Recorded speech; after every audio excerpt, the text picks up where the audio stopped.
Chennai DP சத்திரத்தைச் சேர்ந்தவர் rowdy Akash.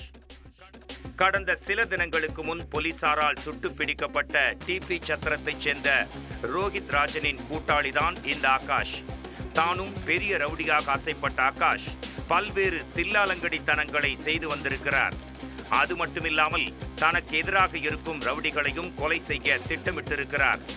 இதற்காக ஆகாஷ் பேசிய வாட்ஸ்அப் ஆடியோ ஒன்று போலீசாருக்கு சிக்க அதனை அடிப்படையாக வைத்து ஆகாஷை சிறைக்குள் தள்ளினார்கள். பின்னர் ஆகாஷ் ஜாமீனில் வெளியே வந்தார்.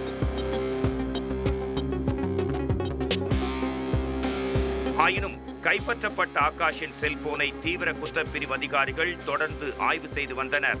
அப்போது அந்த செல்போனில் முருகன், வள்ளி, தெய்வானை ஆகியோரின் ஐம்பொன் சிலைகளின் புகைப்படங்கள் இருந்தன.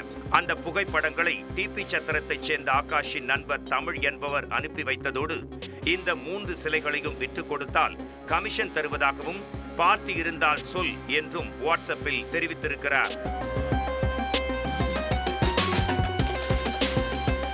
ஆனால் ரவுடி ஆகாஷ் சுவாமி சிலைகளை விற்றால் பாவம் வந்து சேரும் என்று கூறி ஐம்பொன் சிலைகளை விற்க சம்மதிக்க மாட்டேன் என்று கூறியதோடு நண்பன் தமிழையும் அவ்வாறு செய்ய வேண்டாம் என்று அறிவுறுத்தி இருந்தார்.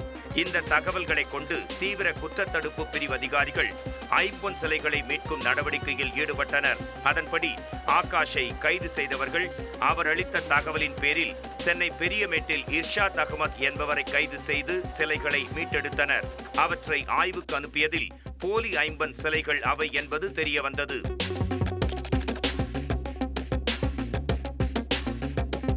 இர்ஷாத் அகமதுவிடம் விசாரணை மேற்கொண்டதில் மூர் மார்க்கெட்டில் பழங்கால பொருட்களை வாங்கி விற்கும் ராஜேஷிடம் சிலைகளை வாங்கியதாக தெரிவித்தார். ராஜேஷை பிடித்து விசாரணை செய்த போது பக்கத்து கடைக்காரரான ஜெகன் என்பவரிடம் 1 கிலோ 550 ரூபாய் என்று சிலைகளை வாங்கியதாக கூறியதாக போலீசார் தெரிவித்தனர்.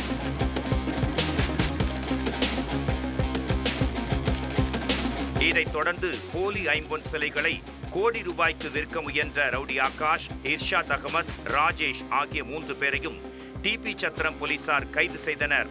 மேலும் தலைமறைவாகியுள்ள தமிழ் மற்றும் ஜெகனையும் தீவிரமாக தேடி வருகின்றனர்.